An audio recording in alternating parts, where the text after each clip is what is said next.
your number. Tank coming through 1,500 feet, and 8 dot looks good.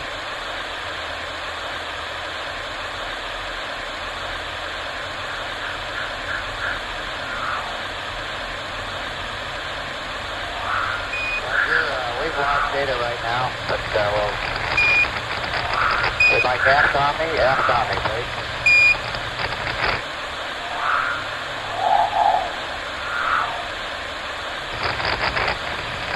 Tank coming up 40 seconds, good. We'll go. Coming right over the top of Hemlock.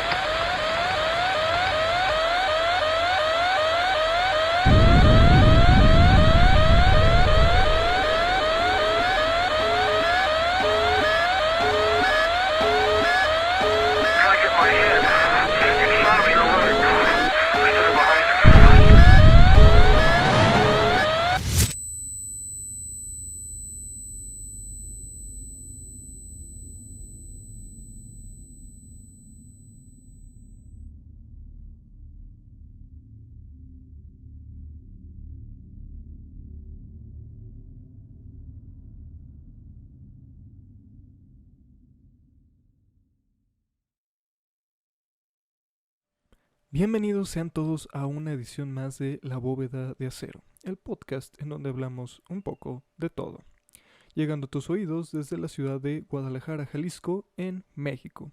Yo soy tu host, Manuel Sepúlveda, y estarás escuchando mi voz durante los siguientes minutos. Hoy tenemos un programa bastante interesante.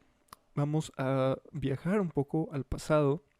Pero primero que nada vamos a empezar con las noticias. Obviamente vamos a tratar todo esto del COVID-19. Espero que ya podamos hablar de otras cosas en noticias que no sean del COVID-19. Pero pues es lo más relevante que sucedió en la semana pasada. En nuestra sección de cine vamos a tocar una película que hizo historia. Esta película es The Matrix. Y nos vamos a centrar más en la primera entrega y hablaremos un poco de sus secuelas, qué tanto ayudaron a la saga a crecer y qué tanto pues la perjudicaron. En nuestra sección de música tocaremos el género del disco, que hoy en día lo vemos muy común, el disco, y asociamos la década de los 70s con el disco, pero en realidad en esa época fue bastante odiado. Quédense para saber más del disco. En nuestra sección de videojuegos hablaremos de la gran saga que es Assassin's Creed y cómo ha tratado de mantenerse en las listas de popularidad últimamente. Veremos si realmente sigue siendo un videojuego o ya es más una marca. Vamos a tener esa discusión. Quédense en la bóveda. Y yo sé que escucharon algo diferente en la intro de este episodio, pero desgraciadamente solo les podré decir hasta que termine este programa, así que si quieren saber más, escuchen La Bóveda, viértanse conmigo en los callejones y vamos a comenzar. Lo que pasa en el mundo. Comenzamos con las noticias más relevantes de este país que es México. Primero que nada, se dice, según la Presidencia de la República, que el 20 de mayo será el mayor pico de contagios en la Ciudad de México. La Ciudad de México, recordemos que es uno de los territorios más afectados por el COVID-19. Y sobre todo porque en el Estado de México había reportes de que ciertos mercados, ciertos tianguis, pues no estaban cerrados, no estaban cumpliendo con todas estas normas de higiene. Se entiende por la gente que pues tiene que trabajar de una u otra manera, pero la gente que consume desgraciadamente no está respetando pues todo esto de la distancia, llevar cubrebocas, incluso careta. Entonces por eso es de los territorios más afectados aquí en México. Por otro lado, se mencionó durante la semana que el medicamento conocido como Remdesivir podría funcionar como una cura para el COVID-19, ya que hay 7 curados por este medicamento. Esto se probó en Estados Unidos y aquí en México se está esperando que se confirme por parte de la OMS como un tratamiento pues que sea factible y que pues probablemente sirva como una cura provisional mientras se fabrica la vacuna. Por otro lado, se decía que ya se estaba aplanando la curva aquí en México. Eh, la cantidad de pruebas que se hace en México por millón de habitantes es de apenas 776 por millón de habitantes. Y esto nos coloca como el número 147 a nivel mundial en aplicación de pruebas contra COVID-19. El 80% de los infectados son asintomáticos o casi pues nada, ni cuenta se dan de que están infectados, pero son portadores y agentes de contagio aún así. Entonces la pregunta surge, ¿realmente se está aplanando la curva? Y esto causó una discusión en redes sociales y en los medios porque se le había preguntado a Hugo López-Gatell que pues si estaba mintiendo porque se supone que esta semana nosotros íbamos a alcanzar el pico, pero después menciona que ya se está aplanando la curva y después dicen que el 20 de mayo va a ser el otro pico de la enfermedad. Entonces es toda esta desinformación y no sabemos realmente qué es verdad y qué no. Por otra parte, ya muy mi opinión, creo que estas cifras pues están muy mal hechas porque si tú sales a la calle o ves en las noticias, desgraciadamente ves mucha gente que no respeta los lineamientos de salubridad. Mucha gente es muy escéptica, muy ignorante y dicen que pues el virus no existe, que no va a pasar nada y pues así las cosas aquí en México. Desgraciadamente estamos sumidos en una ignorancia alarmante en cuanto a este virus y pues el gobierno pues se dedica a desinformar, ¿no? Como lo han hecho los últimos 2 años en esta administración. Ahora sí que si tú vives en México, en especial en la Ciudad de México, pues toma tus precauciones, por favor, no seas escéptico, el virus existe, no arriesgues a los que más aman. Así que hagamos caso mejor a cifras oficiales y hagamos nuestra parte. Estamos aplanando curva o no, eso no importa. El chiste es salir de esto lo más pronto posible. En fin, por otro lado, el presidente de Estados Unidos, Donald Trump, que cada semana está dando de qué hablar, volvió a negar este viernes la participación de su gobierno en un supuesto fallido complot en Venezuela para derrocar a Nicolás Maduro y señaló que si ordenaba una incursión al país sudamericano sería una invasión. Por su parte, el Departamento de Estado reconoció estar al tanto de las informaciones sobre la detención de 2 ciudadanos estadounidenses en el marco de estos ataques, pero alegó cuestiones de privacidad para no aportar más detalles. Entonces, hace muy poco se hablaba de pues, esta revolución en Venezuela, donde pues, Guaidó trataba de derrocar al dictador Nicolás Maduro. Pero también se hablaba de una posible invasión de Estados Unidos al país sudamericano. Esto causó mucha controversia con diferentes organismos internacionales. Sobre todo Estados Unidos ya estaba muy puesto para pues, lo que parecía realmente una invasión. Después se suscita esto que aparecen algunas naves estadounidenses en espacio marítimo de Venezuela. Y obviamente Estados Unidos lo niega. Después se dice que es que todo esto fue una obra de una empresa de seguridad privada. Realmente la información es muy turbia y pues obviamente Estados Unidos va a negar cualquier relación con este incidente, además de que pues el presidente de Venezuela, Nicolás Maduro, pues se dedicó a exponer a estos ciudadanos estadounidenses que fueron detenidos y obviamente a condenar al gobierno estadounidense. Entonces es una situación difícil en Venezuela, como sabemos. No solo ahorita están sufriendo por el virus, están sufriendo porque no hay agua, porque no hay servicios de telefonía ni de luz. Es una situación extremadamente difícil la que viven los venezolanos y pues estamos con ellos a la distancia y ahora sí que esperamos que puedan salir de esta situación porque ya es inaceptable y en lo personal no puedo creer que los organismos internacionales no hagan nada, se queden de brazos cruzados cuando saben que eso es una dictadura, que más que eso es una crueldad a la humanidad. Así que pues si tú estás en Venezuela, estás escuchando La Bóveda de Acero, fuerza y ojalá todo esto se solucione para ustedes. Estamos con ustedes, en serio.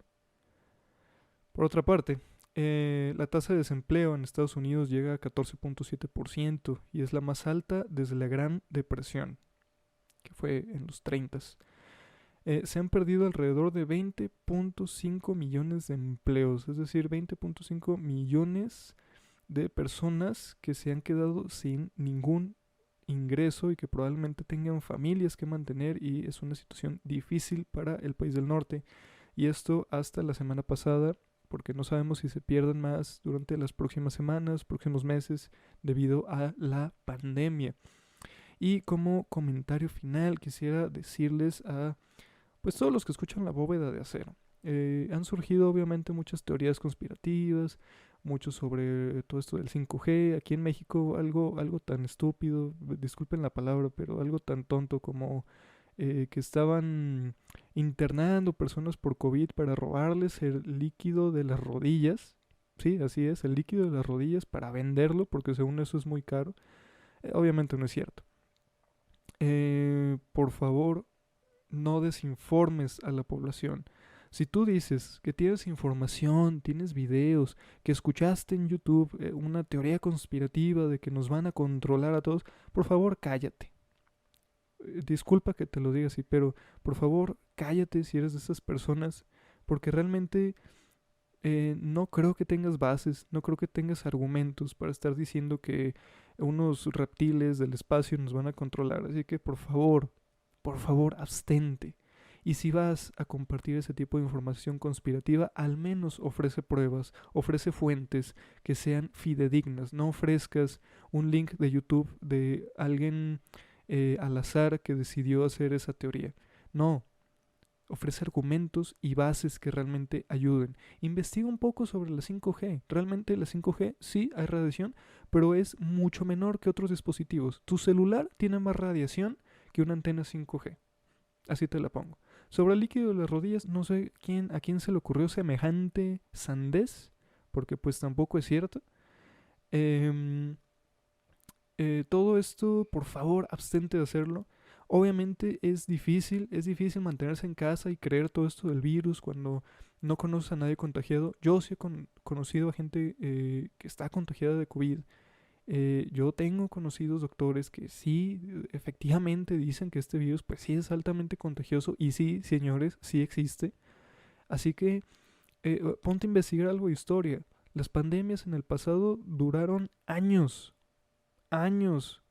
y nosotros queremos que en unos 3, 4 meses se quite la pandemia a nivel mundial. Lo siento, pero no va a ser así. Un virus no es algo que podemos controlar así de fácil, y aunque tengamos la tecnología que tengamos, la naturaleza es implacable. Investiga un poco, por favor, y deja de desinformar a la gente. Así que bien, esta ha sido nuestra sección de noticias. Disculpen ustedes esta opinión, pero creo que es necesario informar a las personas sobre las diversas situaciones que se suscitan, sobre todo en esta época de que la información, pues sí, es abundante, pero también la desinformación es mucho más abundante. Así que atención a eso, ¿ok? Así que cuídense, y vamos a pasar ahora a nuestra sección de cine. Séptimo arte.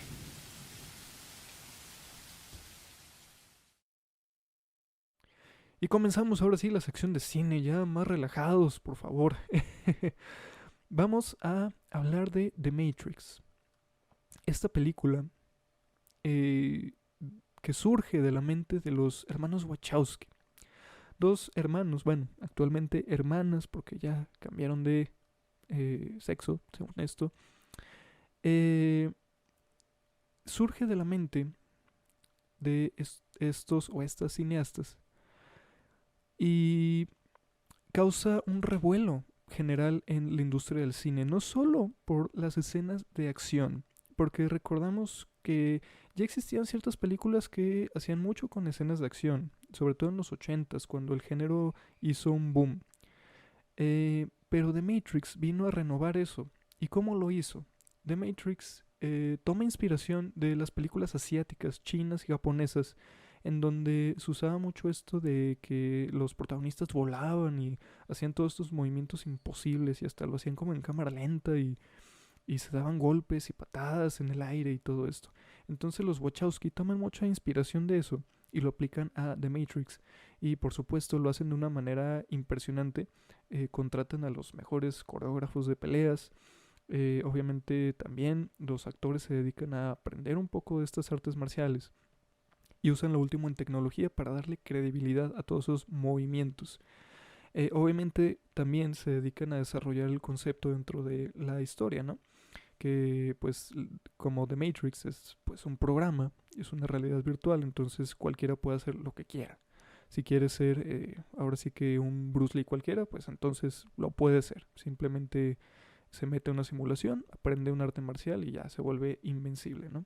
Entonces, desde ese punto de vista, revolucionaron realmente todo lo que era las secuencias de acción, sobre todo en las peleas cuerpo a cuerpo, que a mi parecer en la primera son impecables.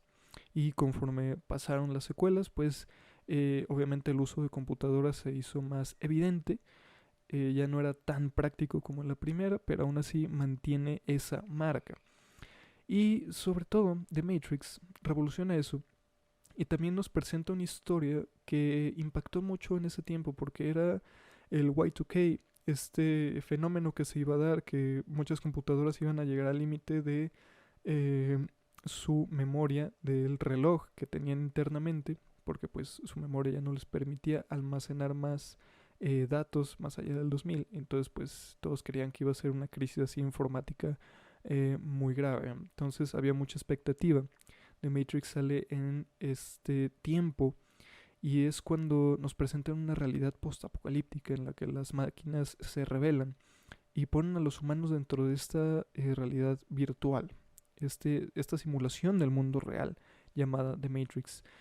Eh, Mucho de The Matrix también se centra en despertar. Sobre todo lo vemos en Neo, que pues era un programador cualquiera en una empresa cualquiera. Y empieza a recibir mensajes, su realidad se empieza a tornar extraña y después, mucho después en la película se da cuenta que pues está dentro de una simulación, que toda su vida ha sido una mentira, que en realidad pues el mundo es muy diferente a lo que se imaginaba. Entonces nos pone en un contexto en el que nos pone a pensar qué es real y qué es falso. Y pues en ese tiempo era todavía más porque se acercaba el cambio de milenio, era toda esta revolución tecnológica, no solo en cuanto a las computadoras, sino también las comunicaciones, el internet empezaba a ser una gran revolución en todo el mundo. Y todo esto creó gran expectativa alrededor de la película y al final pues resultó. Realmente al final The Matrix se convirtió en un clásico, no solo un clásico de culto, sino en un clásico de generaciones. eh, y sobre todo presenta muchas ideas muy interesantes, aparte de, pues obviamente, de todo el concepto de despertar y rebelarse y crear una revolución, sino que también los Wachowski toman muchos elementos de la filosofía oriental y de muchas religiones en el mundo y lo aplican a sus personajes. Neo siendo el Mesías, el elegido, el escogido por el programa para, pues ahora sí que llevar adelante a la humanidad, pero pues también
Keanu Reeves, inmortal como Neo. Creo que no hubiera podido haber otra opción para Neo.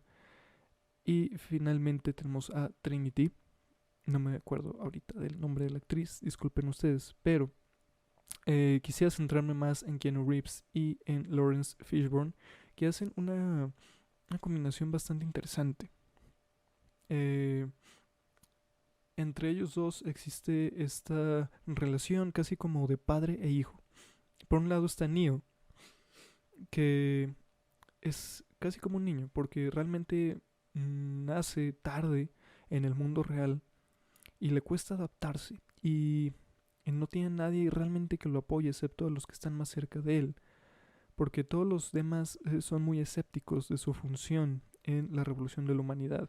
Entonces Morfeo se dedica a promover a Neo como el elegido, a promover a Neo como el que pues realmente los va a sacar del control de las máquinas, y esto es muy importante a través de las secuelas.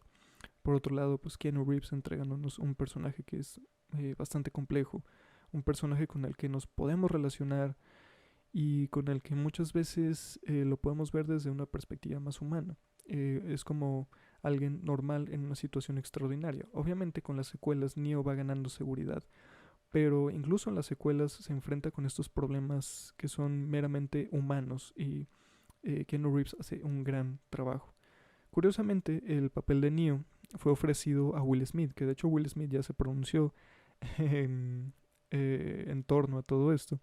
Hubiera sido muy extraño ver a Will Smith como Neo, pero siento que hubiera hecho un gran papel. Y recordemos que Will Smith en ese tiempo era muy grande, es decir,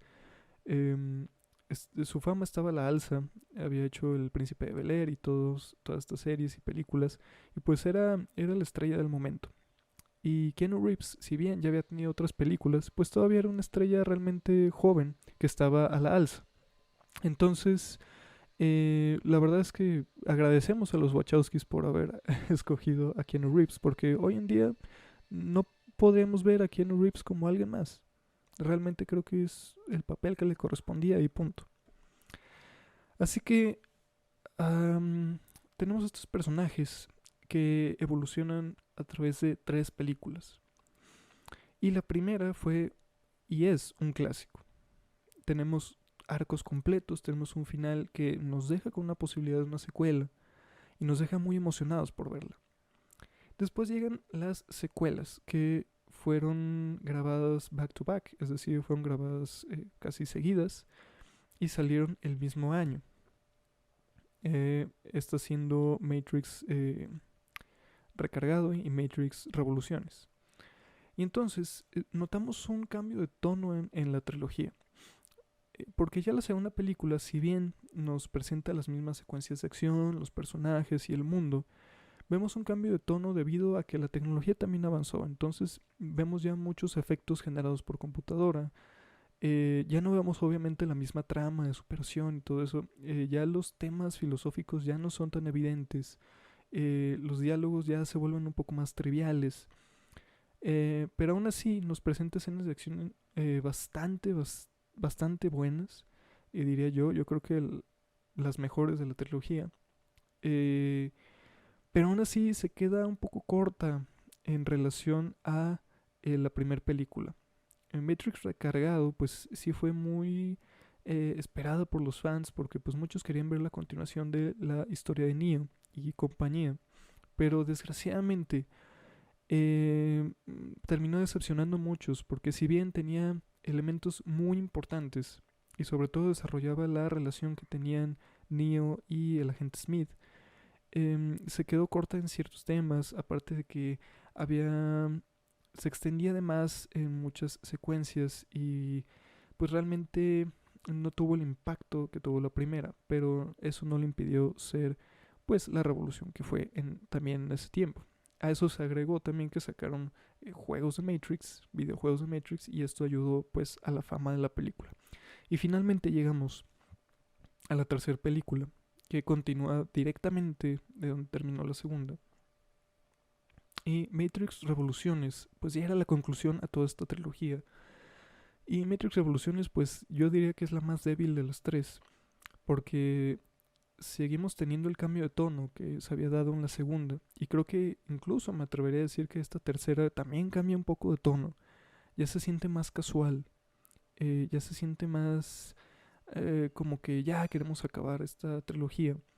Es decir, sí tenemos el enfrentamiento final entre Neo y el agente Smith, que son dos fuerzas imparables.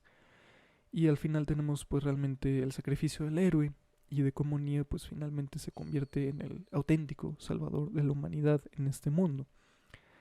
Pero ya había muchos problemas con la segunda y la tercera pues terminó enojando ya a muchos porque ya realmente le faltaba algo.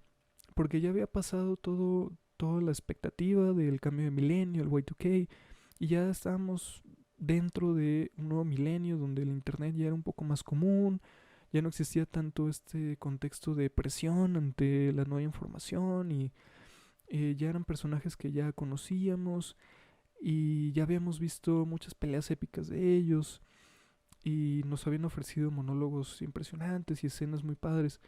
Y la tercera película pues viene a concluir nada más eso y pues nos da un final ahora sí que estereotípico de las películas, ¿no? En donde todo termina bien, la Matrix se resetea y todo puede comenzar de nuevo y la humanidad se salva y Neo es el salvador auténtico, ¿no?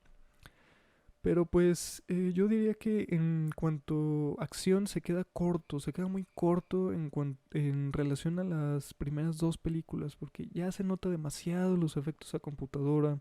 La pelea final es casi toda generada por computadora y le quita realismo. Y ya no se usan tanto las influencias del cine asiático. Y los Wachowski se centran más en usar las capacidades de los computadores para hacer una pelea que pues ya parece más animada que pues hecha de manera práctica. Entonces creo que eso afectó mucho esta secuela, este final de trilogía. También tenemos obviamente pues que ya había cambiado la actriz del oráculo, que si bien no es algo malo, pues sí lo supieron manejar. Sí es algo que realmente sí afectó un poco el guión en el sentido de que tuvieron que cambiar ciertas cosas, pero lo manejaron bien. Entonces tenemos un cierre de trilogía que pues no terminó por agradar a muchos y hasta la fecha no agrada a muchos. En lo personal me gusta ver la trilogía, pero la primera siempre va a ser mi favorita porque es el trabajo de los Wachowski lo que los puso en el mapa y sobre todo porque está llena de filosofía, está hecha con mucho corazón. Las escenas de acción se puede ver que son prácticas, pero se aprecia eso y tiene un tinte que simplemente te atrapa desde la primera escena. Y con las secuelas ya se siente más ligero, ya no se siente tanto esa visión y se siente un poco más superflua. Y entonces es esta decadencia con las secuelas, pero eso no les impide convertirse en clásicos del nuevo milenio, ahora sí. Y ahora tenemos la expectativa de la cuarta película de The Matrix, en donde va a regresar Keanu Reeves, va a regresar Lawrence Fishburne, van a regresar muchos del cast original. No sabemos en sí de qué va a tratar, pero por mucho tiempo se había jugado con esta idea de una cuarta entrega de The Matrix, porque en sí, en la 3 se dejaba en duda si Neo realmente moría o si realmente pasaba a otro plano de existencia, entonces no sabíamos. Porque en sí la Matrix no termina por... no se destruye. En sí pues simplemente se resetea y se convierte en un lugar más amigable para los humanos. Pero durante todas las películas se nos dice que pues ya hubo otras iteraciones de la Matrix y esta que se resetea pues es otra Matrix. Entonces realmente creo que Matrix 4 va a tratar mucho sobre lo que pasa después de la 3, cómo va a evolucionar la Matrix y a dónde nos va a llevar todo esto con Keanu Reeves, todo el viaje de Neo a través de toda esta saga. Y esta vez no regresan los dos Wachowskis a dirigir, solo regresa uno de ellos o uno de ellas. Bueno. Y sinceramente espero que esta cuarta entrega sea como la primera de Matrix, que sí nos presente una idea más filosófica, que nos presente diálogos que nos pongan a pensar, que nos pongan en este contexto moderno, porque ya hoy en día es muy difícil hacer una película que juegue con todos estos peligros de la tecnología, porque ya tenemos muchas series que hablan sobre los peligros de la tecnología y sobre cómo debemos verlo desde un aspecto filosófico. Entonces, The Matrix 4 tiene toda esta carga en sus hombros de, una, superar a la trilogía original, superar a la primera, y aparte ofrecer una trama que realmente sea actualizada y que se sienta fresca. Entonces va a ser muy interesante ver ahora sí la cuarta entrega, el final, yo creo que sí ya definitivo de la saga. Y pues ya veremos cómo evoluciona esto y esperemos que sea de lo mejor. Así que bien, eso ha sido The Matrix.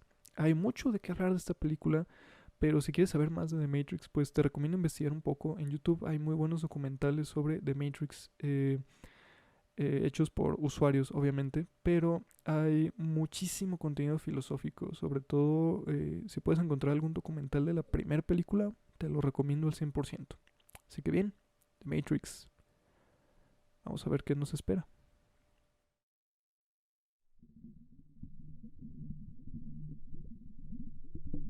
Música.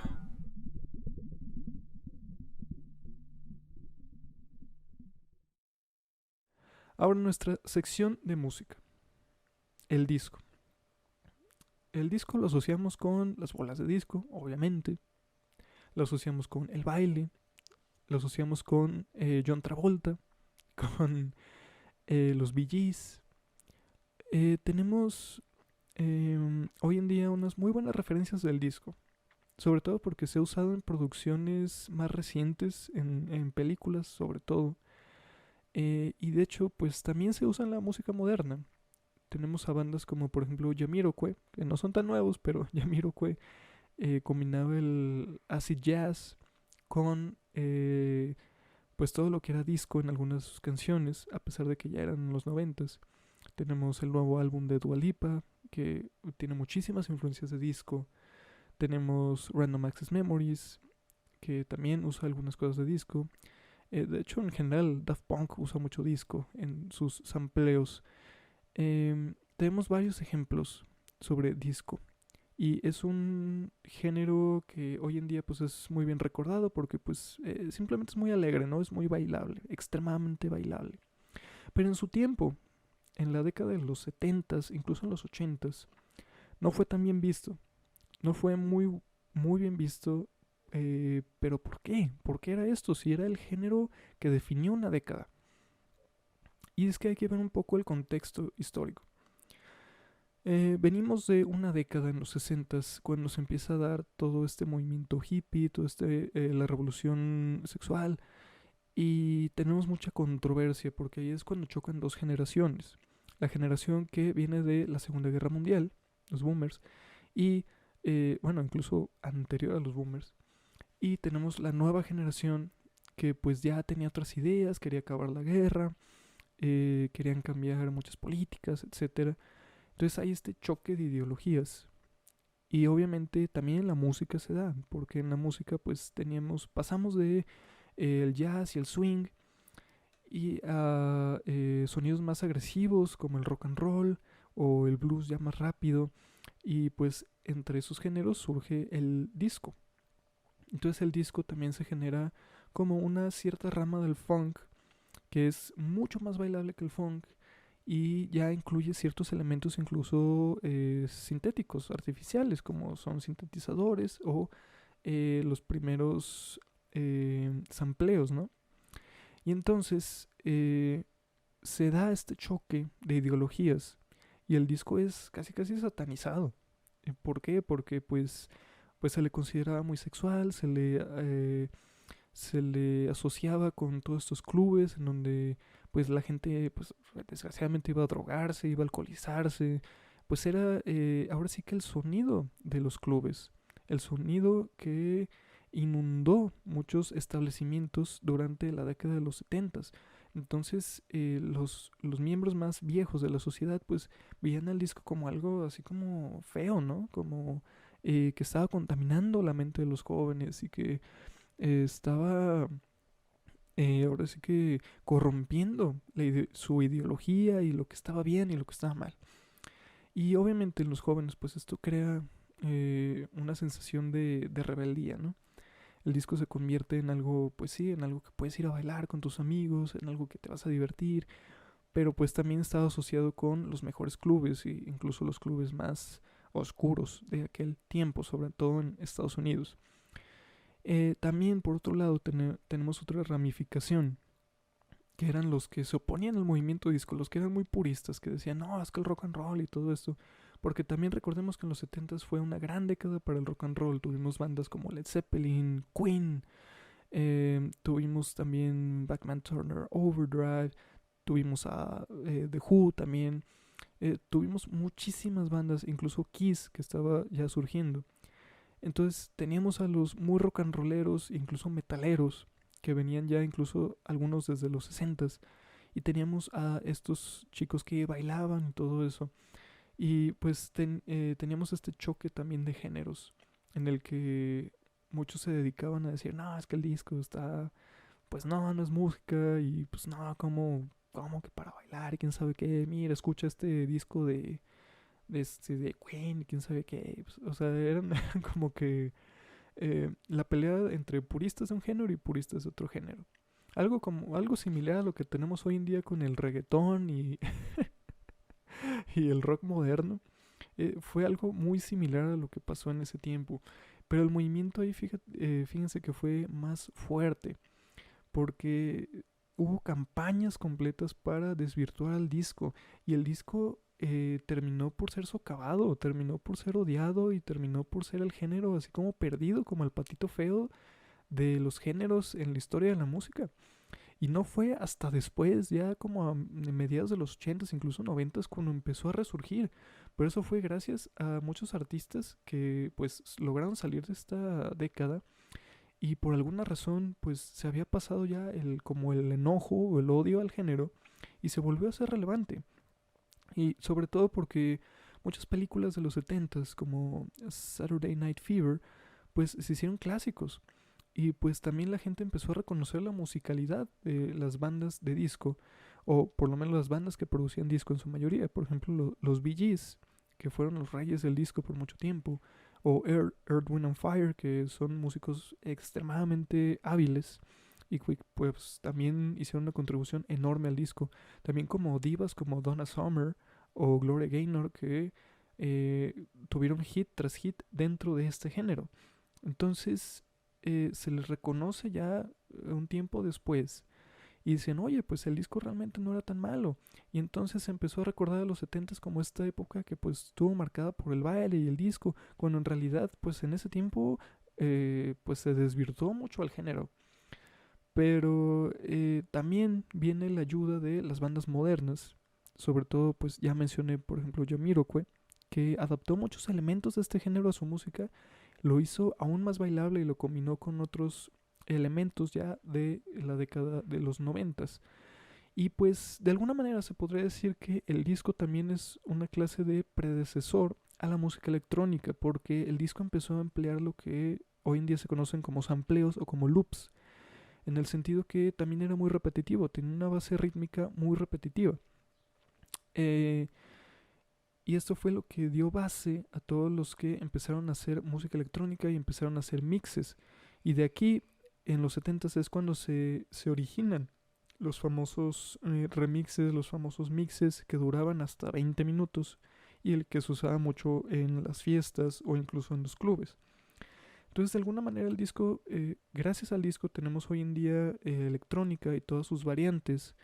Tenemos también pues la evolución de otros géneros, como lo fue en su tiempo un poco el pop, como lo fue también el acid jazz, por ejemplo. Y tenemos amalgamas muy interesantes, porque surgieron muchos ritmos que incluso se han incorporado al rock and roll y algunos al funk.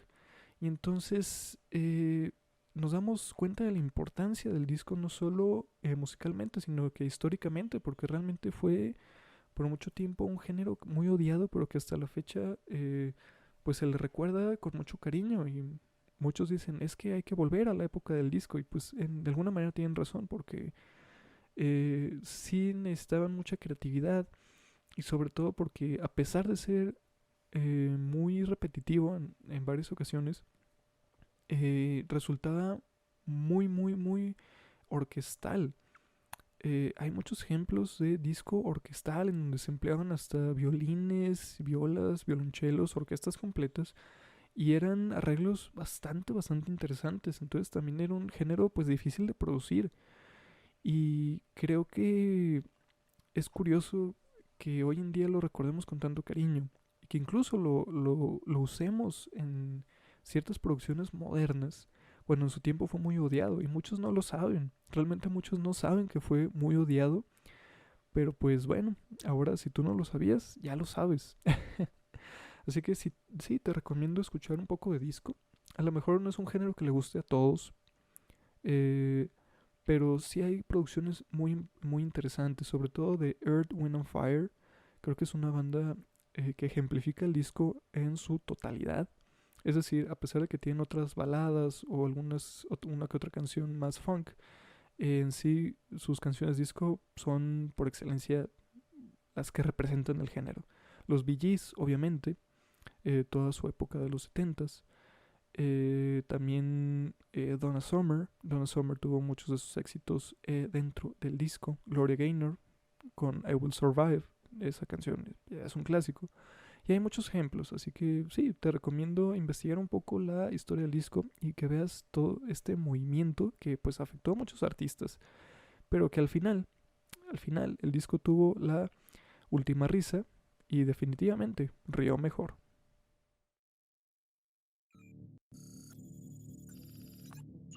Videojuegos.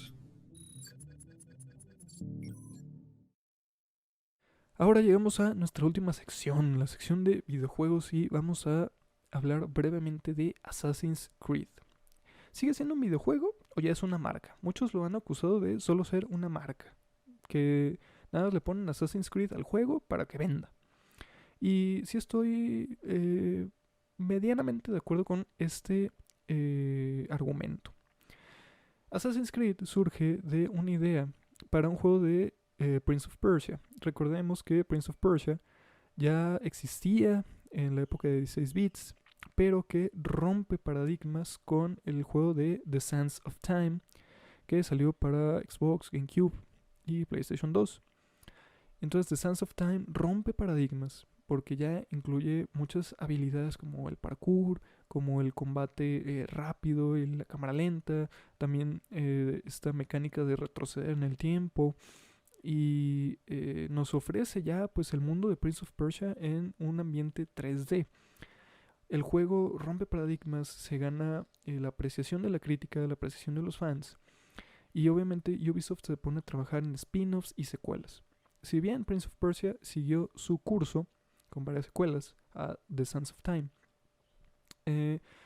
se estaba trabajando en un spin-off que tratara no del príncipe, sino de un guardaespaldas del príncipe. Y ahí es cuando empieza todo el concepto de Assassin's Creed.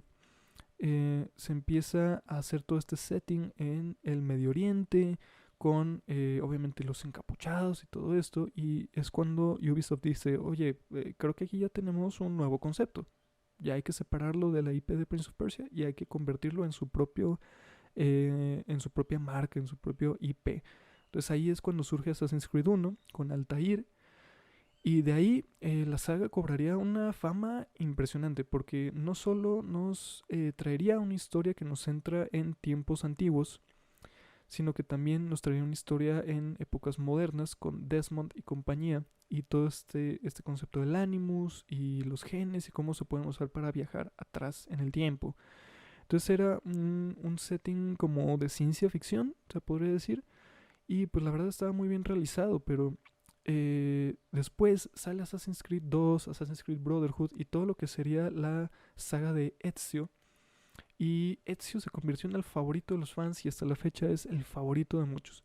¿Pero por qué? Porque Ubisoft se tomó realmente en serio el trabajo de recrear ciudades de Italia, como lo fue pues obviamente Florencia, Roma y todos los alrededores de este país.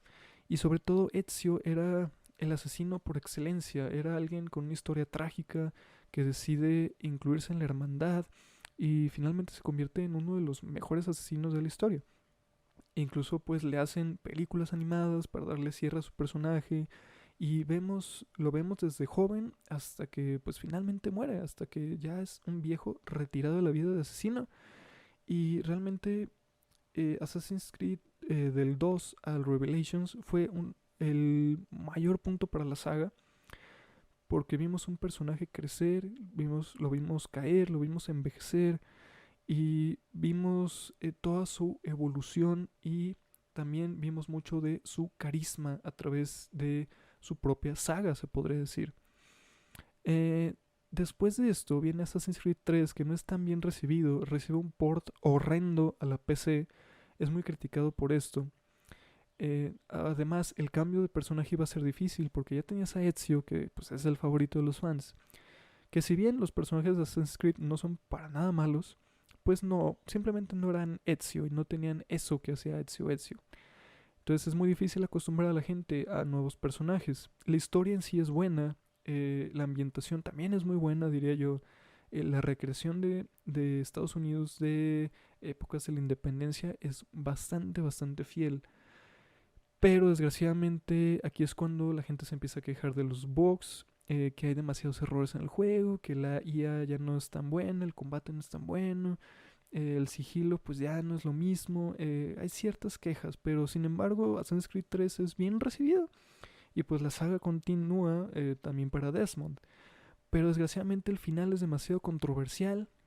Termina en que todo esto nos está guiando de que se iba a acabar el mundo y todo eso, y al final pues Desmond termina pues, muerto. También termina casi todo el cast termina muerto o perdido, no sabemos qué, y nos deja con un sabor muy agridulce, que si bien pues no se acaba el mundo ni pasa nada de eso, realmente lo salvan, pero al final es como que, ay, ¿qué más pasa? Y eso pues ahora sí que lastimó mucho la reputación de este juego. Pero casi inmediatamente sale Assassin's Creed 4 con toda esta temática de piratas y todo eso, y es bien recibido, pero creo que ahí empieza el primer error de Assassin's Creed. Porque, ¿por qué lo llamaron el 4? Sobre todo porque había pasado muy poco tiempo de que había salido el 3 y ya teníamos el cuarto. Y era como que, wow, espérate, apenas salió el 3. Que si bien Assassin's Creed 4 ya marcaba la pauta por lo que se iba a ir la saga, que era pues mundo abierto, navegación, conquista de territorios, todo esto, eh, ya se notaba como que una desesperación por parte de Ubisoft por hacer aún más dinero con la saga de Assassin's Creed. Y entonces empezamos a tener ya un montón de juegos, casi al año o a los 2 años. Y tenemos pues Assassin's Creed Rogue, el Unity, que el Unity también fue muy criticado por bugs y porque el combate no era bueno, y la IA, las mismas quejas de Assassin's Creed 3. Tuvimos Syndicate, que era en época victoriana, pero que pues no terminó por agradar a muchos, realmente pasó sin pena ni gloria. Y después tenemos los más recientes, en donde Ubisoft dice, ok, Assassin's Creed es un poco gastada, vamos a dejarlo descansar. Sale Assassin's Creed Origins, que nos cuenta como los orígenes, vaya la redundancia, de toda esta hermandad y su conflicto con los templarios. Y pues Origins, pues sí, refresca la saga, nos brinda un nuevo protagonista que si bien obviamente no tiene el carisma de otros protagonistas, pues simpatizamos con él por sus diferentes arcos durante el juego. Nos ofrecen un mundo abierto, nos ofrecen pues Egipto, que ya muchos habían pedido. Pero muchos siguen quejando de lo mismo, de que ahora el combate es demasiado rápido, que ya no se siente tan técnico como en pasadas entregas. Pero pues es en general bien recibido. Y después tenemos Odyssey, que ya muchos decían, oye, pero esto ya no es Assassin's Creed. O sea, ya Odyssey se sentía como un juego de pues la Grecia antigua y ya. Porque pues ya ni siquiera había muchos elementos característicos de la saga, como las capuchas o incluso las Hidden Blades, estas navajas escondidas. Ya se sentía muy diferente, y si bien el juego estaba muy bien hecho, estaba bien ambientado, el mundo era bastante bueno, las gráficas también, el combate había mejorado, pero ya no se sentía como Assassin's Creed. Ya la queja de la gente era ahora que esto ya no es Assassin's Creed, ¿dónde está el Assassin's Creed en esto? yo no lo veo. O sea, hay elementos sobrenaturales y referencias, pero pues no lo veo. Y sinceramente no se nota. Hasta la fecha veo el juego y digo, pues no, esto no se siente Assassin's Creed. Tienes que realmente jugarlo demasiado como para decir, ok, sí, es Assassin's Creed, pero aún así te queda ese sabor que quieres más, quieres ver más de los asesinos. Y hace poco se anuncia Assassin's Creed Valhalla, que ahora va a estar ambientado en la época de los vikingos. Y pues ya está sufriendo porque pues vimos dos trailers, uno que era nada más una imagen hecha por un artista en tiempo real, y el segundo trailer que era completamente cinemático, porque sabemos que a Ubisoft le encantan los trailers cinemáticos. Y lo vemos y pues sí, la ambientación es muy buena, tenemos un vistazo a lo que va a ser pues la historia y el conflicto principal. Y pues no se siente como un juego de Assassin's Creed hasta que ¡pum! Sale ahí la navaja escondida, ¿no? Y es como que, bueno, ya es Assassin's Creed porque hay una navaja escondida, pero ni siquiera está puesta como la traen los asesinos de antaño, ¿no? Entonces es como que, ok, bueno, está bien, tenemos un Assassin's Creed combinado con God of War, al parecer, ¿no? Entonces, pues sí es bien recibido, dicen, ok, muy bien, Assassin's Creed está de regreso, genial, con vikingos. Y después viene el evento de Inside Xbox, en donde Microsoft revela los nuevos juegos que van a salir para su consola más reciente. Y entre ellos está Assassin's Creed Valhalla, presentan todos estos videojuegos y al final dicen, va a haber gameplay de Assassin's Creed Valhalla. ¿Y qué nos presentan? Nos presentan un trailer que sí, que si bien sí es dentro del engine, si está corriendo dentro de la consola, dentro del juego, como lo vamos a ver en el producto final, pues no es gameplay. Realmente no vemos a nadie jugar, realmente simplemente es gameplay cinemático, pero no estamos viendo gameplay real, no estamos viendo cómo se controlan los personajes, las mecánicas del juego. Y ya esto ya les generó mucha controversia. Y es cuando empieza otra vez la discusión. Bueno, es que Assassin's Creed, o sea, sigue siendo un videojuego, una marca. O sea, porque, a ver, sí, dices que vas a hacer un Assassin's Creed en tierras vikingas, anuncias el gameplay y todo, ¿y dónde está el gameplay? O sea, ¿qué onda? O sea, ¿dónde está el aspecto de asesinos? ¿Dónde está el combate de sigilo? ¿Dónde están todas estas misiones para eliminar a, a figuras históricas? ¿O cómo lo vas a conectar? O sea, ¿dónde está esa esencia de Assassin's Creed? Porque si bien anunciaron mecánicas así de que no, es que va a haber conquista de territorios y contra facciones enemigas de los vikingos y todo. Pues sí, está muy bien que hayas investigado sobre los vikingos y hayas incluido todo este contexto histórico, pero ¿dónde está el aspecto de Assassin's Creed? O simplemente le estás poniendo Assassin's Creed a tu juego para que venda, cuando a lo mejor es un concepto totalmente diferente. Entonces, sufre esta saga con cada nueva entrega, y después también tenemos la película que pues fue medianamente bien recibida, pero pues no fue como que la gran cosa. Y ha sufrido bastante por esto mismo, porque el marketing es muy extraño por parte de Ubisoft. También han sufrido por los bugs que se han presentado en sus juegos, por los ports que hacen, que muchos se han quejado que los ports para PC no son muy buenos, aunque últimamente han mejorado, eso sí. Pero hay un gran reto en Assassin's Creed Valhalla, que pues es ahora sí que renovar la saga, traer todos estos elementos que hacían Assassin's Creed y revitalizar la saga, porque ya se necesita revitalizar realmente. Ya en serio se necesita hacer un cambio en la saga, volver a las raíces y traer lo mejor de aquellos tiempos. Y a lo mejor está un poco difícil hacerlo en la época en la que lo van a inventar, pero de que se puede, se puede. Y Ubisoft tiene que entender esto. Y más que nada que nos han estado ofreciendo cuestiones narrativas en la modernidad, es decir, no solo en la época que están centrados los juegos, sino también en la modernidad, pero son muy superfluos.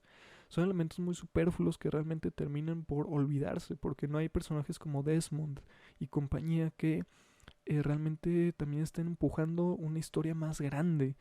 Entonces también falta esto, falta más empeño narrativo y no solo sacar Assassin's Creed por sacar Assassin's Creed. Pero pues ya veremos. Valhalla va a estar disponible creo que a finales de año. Y pues ya veremos si realmente cumple las expectativas. Pero mientras, pues hay que ver cómo evoluciona todo esto y pues esperemos que hagan lo mejor, porque Assassin's Creed es fácilmente de las mejores sagas de los últimos años en los videojuegos y sería una pena verla caer y sería una pena verla que se hunde pues ahora sí que en la mediocridad. Pero pues bueno, ahora sí que solo el tiempo lo va a decir. Hemos llegado al final de La Bóveda de Acero. Te recuerdo mis redes sociales: Facebook, Twitter, Patreon.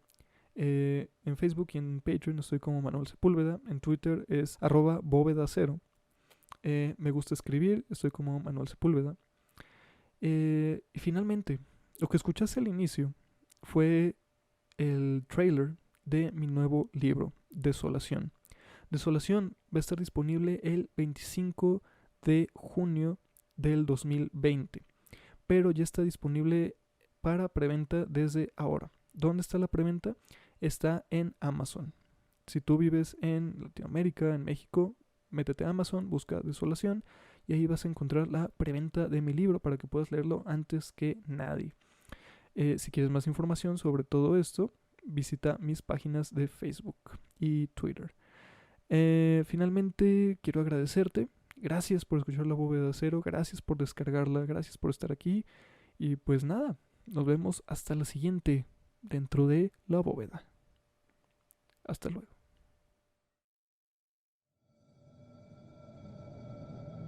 Dejando la bóveda de cero. Hasta pronto.